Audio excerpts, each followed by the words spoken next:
کرتا جائے گا، پہلے گھروں میں بھی خرابی آئے گی، اسکولوں کالجوں میں آ گئی، آہستہ آہستہ پھر یہ فرد خود بھی جو نا متاثر ہو جائے گا۔ جب عدالتوں میں جھوٹ بولے بغیر گزارا نہ ہو، پولیس کو رشوت دیے بغیر بات نہ بنتی ہو، سود کے بغیر کہیں سے قرض نہ ملتا ہو، تو آہستہ آہستہ دین کے سارے حکم چھوٹتے جائیں گے۔ پہلے یہ بدرجہ اضطرار کہے گا کہ میں مجبور ہوں، بعد میں آہستہ آہستہ کہنے لگا یار اس میں حرج کیا، کاروبار دنیا کا سود سے چلتا، اور آخر میں اس کو مستحسن ثابت کرنے لگے گا کہ مولویوں نے یوں ہی باتیں بنا رہی ہیں، اصلی کام تو یہ اس طرح دنیا کے چلتے ہیں۔ یعنی دین سے پھر جائے گا، نام لیتا رہے گا دین کا، بدنام اس دین کو کرے گا، زندگی ساری دوسرے ہیں۔ تو اس لیے غیر اسلامی حکومت میں رہنا یا مسلمانوں کی باطل حکومت میں رہنا جو ہے آہستہ آہستہ پھر اصولوں کی موت، سارے اصولات سے چھوٹ جائیں گے، مجبوراً چھوڑنے پڑیں گے۔ اب کیا حال ہو گیا؟ لیکن ہم چاہتے ہیں کہ ہمارے بچے اور بچیاں جو دیندار ہوں تو تھوڑے بہت ہم اسلام کو وہ بھی نہیں رہے، بے پردگی بے حیائی ہمارے سامنے بچیاں پوتیاں سب ہو گئیں، کچھ نہیں ہم کر سکتے ہیں۔ اور ساری عورتیں کہتی ہیں نہیں، زمانے کا چلن یہی۔ اس لیے تھا جو ناخوب بتدریج وہی خوب ہوا، کہ غلامی میں بدل جاتا ہے قوموں کا۔ تو اس لیے کہہ رہے ہیں اسرائیل صاحب اگر سچے ہو کہ یہی اصول ٹھیک ہیں تو ان کو برپا کرو کے رکھو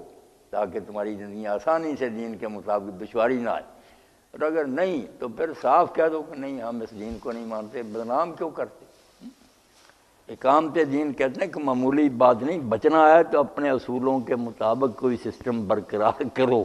تاکہ اس میں تمہیں کوئی مشکل نہ پیش آئے، سارے مسئلے آرام سے حل ہوتے رہیں۔ ورنہ دوسرا نظام آ جائے گا نا تو بس ایسے ہی ہے جیسے دوسرے درخت کے سائے میں نیچے جو پودے نا وہ پھر مرجھا جاتے ہیں، نہیں نشو و نما پاتے، بڑی خرابی واقعی۔ ہاں کا ہی نظریہ بدل جائے، حکومت لینا ہو جائے یا پھر یہ ریاض صاحب ہم نے پھر فتوے ہی مجبوری کے گھڑنے نا کہ کیا آہستہ آہستہ مجبوریاں کرتے کرتے سارا دین راہ سے نکلے، اضطرار ہی۔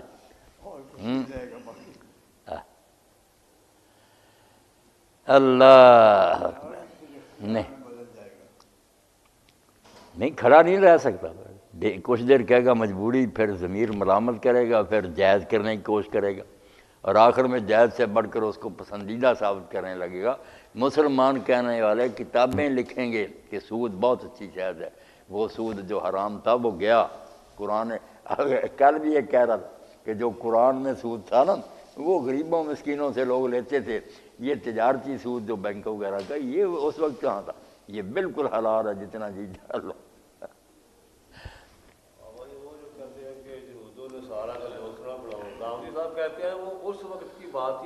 ہاں بس سارا قرآن اسی طرح ہو جائے گا۔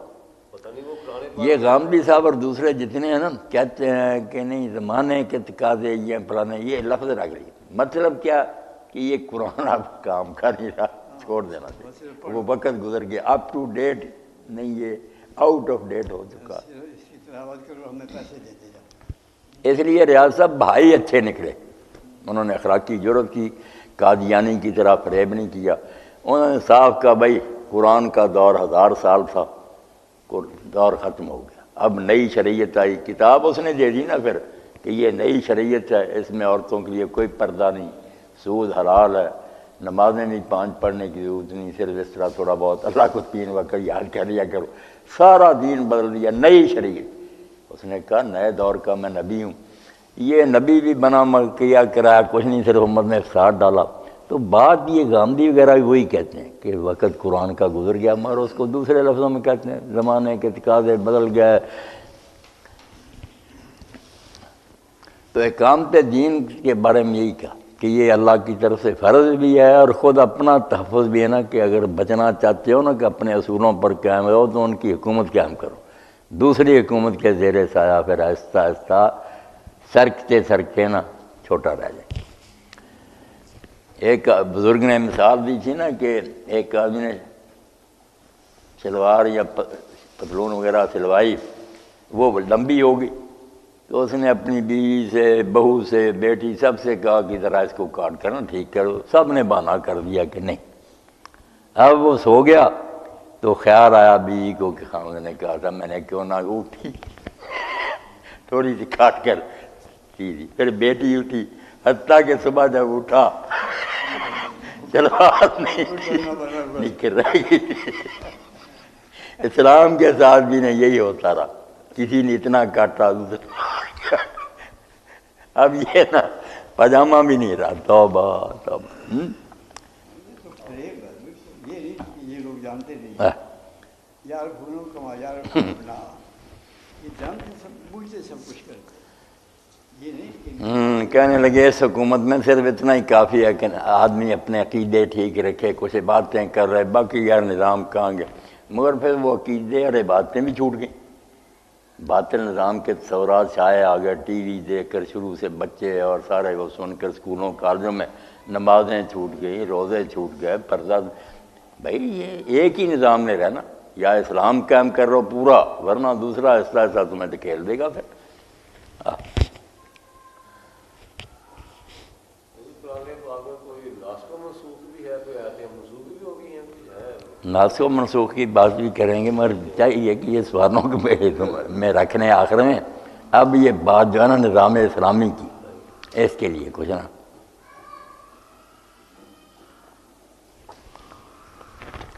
اب دیندار لوگ ہی شاید بھائی کہنے لگے حکومت کی باتوں کا کیا فائدہ، آپ اللہ توبہ کریں، لوگوں میں پھر کے کلمہ ٹھیک کرائیں، کلمہ رہ جائے گا، ادھر وہ بیچارے کلمہ سیکھیں گے، ادھر کوئی مقدمہ آ گیا عدالت میں، جھوٹ بولنا پڑے گا، ججوں کو رشوت دینی پڑے گی، کہاں جائے گا وہ کلمہ؟ کیوں نہیں اس سر چشمے کو ٹھیک کرتے جہاں سے سب برائیاں جنم لیتی؟ حکومت کوئی معمولی بات ہے؟ وہ ایسا چشمہ جس سے ساری قوم میں نہ یا اچھائیاں آتی ہیں یا برائیاں آتی ہیں۔ تاریخ میں جو ریاست مزیدار بات بیان ہوئی ہے کہ حاکم وقت کے جو ہے نا یہ بالکل امت کا دماغ یا روح ہے، کہ ولید بن عبد الملک آیا، خلیفہ بنا، اس کو عمارتیں بنانے کا بہت شوق تھا، یہ مسجد جو بنائی اس میں جامع ہوئی، اسی طرح دمشق میں جیسے ابھی معمار فارغ ہوئے ہیں، اتنی اعلیٰ اتنی بڑھیا، وہاں عیسیٰ علیہ السلام نازل ہوں گے، وہ اس کو عمارتوں کا شوق تھا، ہر جگہ ہر محفل میں لوگ بیٹھے بلڈنگوں کی باتیں کرتے تھے۔ سلیمان آیا، اس کو عورتوں کا عشق تھا، یہی باتیں چلتی۔ بعد میں عمر بن عبدالعزیز آئے، 2.5 سال جہاں لوگ بیٹھتے اللہ رسول کی بات، قرآن یہ کہتا سننا، یہ حاکم وقت چھوٹی بات ہوتا، جدھر کو چلانا جب بالکل ڈرائیونگ سیٹ پر بیٹھا ہوا سمجھو، گاڑی کو جدھر کے لے جائے ادھر ہی وہ گاڑی جائے گی۔ کل ہی آدمی پوچھ رہا یار میں حیران ہوں، جنازہ تھا نا، میں وہاں گیا، میرے دوست تھے، وہ بچہ فوت ہوا، بڑی محبت تھی، کیا کر گیا 15-16 میل دور، وہاں لوگ ملے بڑے پڑھے لکھے تھے، وہ کہتے ہیں مولانا سمجھ نہیں آتی کہ ہم بھی رو رو کر دعائیں کرتے ہیں، کعبہ میں بھی ہوتی ہیں، خدا سنتا کیوں نہیں؟ میں نے کہا جب خدا کا دین ہم نے چھوڑ دیا تو خدا کا ہمارے ساتھ کیا رشتہ؟ باقی کافر بھی اسی کی مخلوق ہیں، جب ہمارا بھی رویہ ان جیسا ہی ہے تو اللہ ہماری طرفداری کیوں کرے؟ مگر رسول اللہ موجود تھے درمیان میں، صحابہ جیسے لوگ تھے، بدر میں فتح دی، احد میں پہلے فتح دی، جب حکم توڑا کہ درہ نہ چھوڑنا، پانسا پلٹ گیا، بعد میں لوگ چیخے چلائے یہ کیا ہوا نبی ہمارے اندر سے صحابہ سے، اللہ نے کہا نہیں ایسا تم رسول، تم نے رسول کی نافرمانی کی تھی، سارا معاملہ خراب ہو، اس لیے اللہ نے ان کا لحاظ نہیں کیا، ہمارا کیا لحاظ کرے؟ اس کے اصولوں کے، اگر تم اس کے بنو گے وہ بھی تمہارا ہو، اگر چھوڑ دو گے بہت دھکے کھاتے پھر۔